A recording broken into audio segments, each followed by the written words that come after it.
Hello everybody, welcome back to Dad's Read-Along Stories. My name is Josh, I'm a dad. Today we are reading 3 Hens and a Peacock, written by Lester Laminack and illustrated by Henry Cole. This is a crazy book about 3 hens and 1 peacock.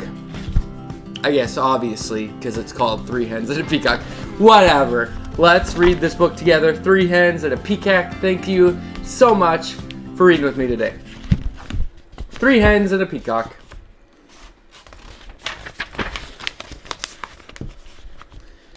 Things were quiet on the Tuckers' farm. The cows chewed their cud. The hens clucked and pecked and laid their eggs.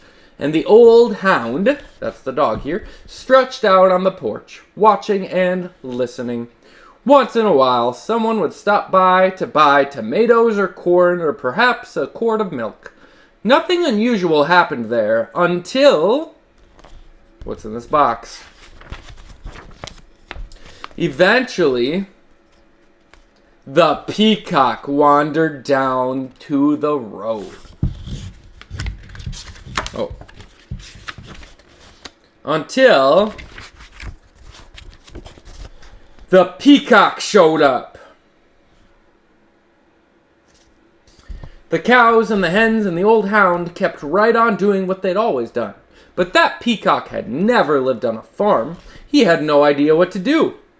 So he spread his fancy feathers and set to shrieking.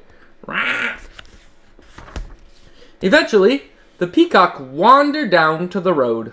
When cars whizzed by, he shook his feathers and cried out in his loudest voice.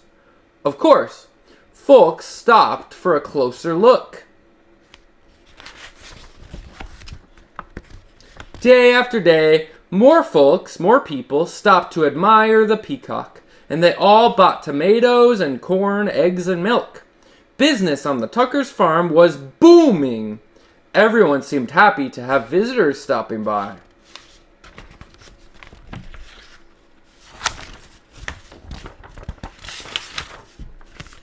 But trouble was brewing in the hen house. Bum, bum, bum.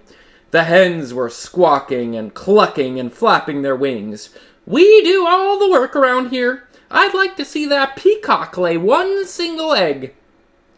Exactly. He just struts around screaming. I suppose fancy feathers are more important than laying eggs.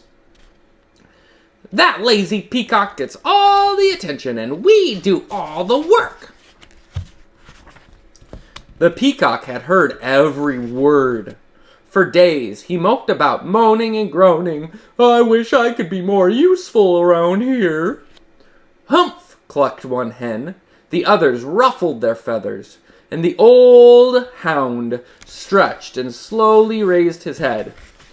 Why not let the peacock stay here to be useful while you hens take the glamorous job down by the road?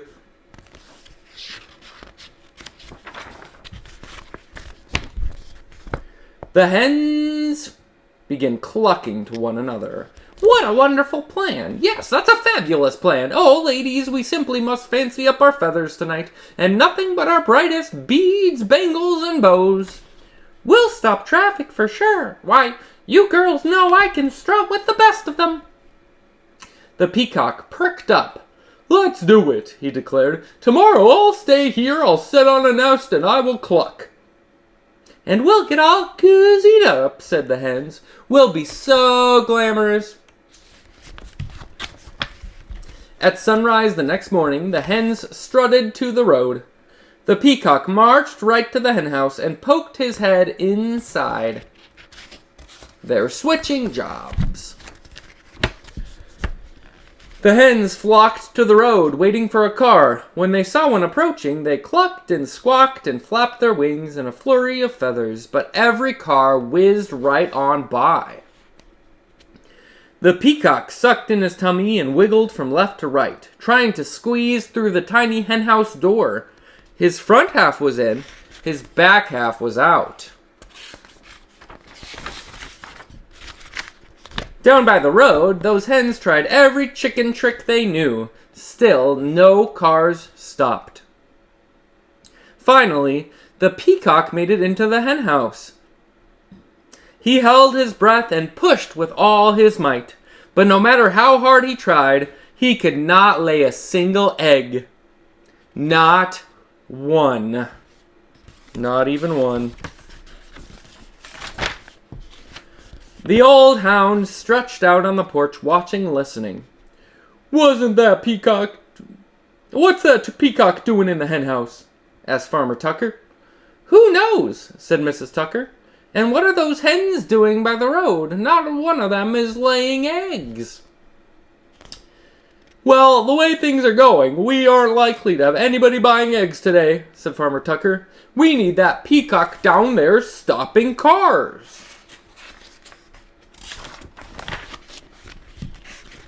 When the peacock heard that, he smiled the biggest smile that you have ever seen on a bird's beak. I am helping, he thought.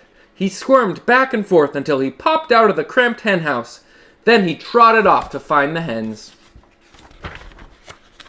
The exhausted hens were all clucked out. Every feather was out of place. What a day! We couldn't get one car to stop. It's true. Why, most of them didn't even slow down.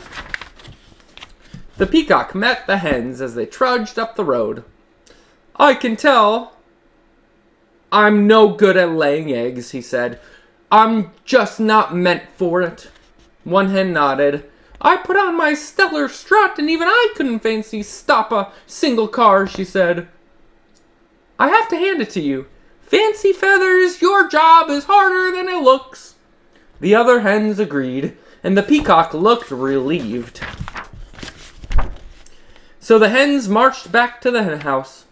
The peacock strutted down to the road, and the old hound stretched out on the porch, watching and listening.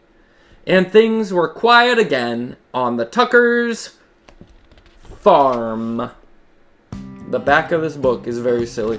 Okay, thank you guys for reading 3 Hens and a Peacock, and this is a good reminder that everybody, even you listening to this book right now, have a job to do. You have one thing or maybe more things that you are really good at and that you should do as a way to help other people. Thank you for reading with me today, and I will see you guys next time. Cluck, cluck.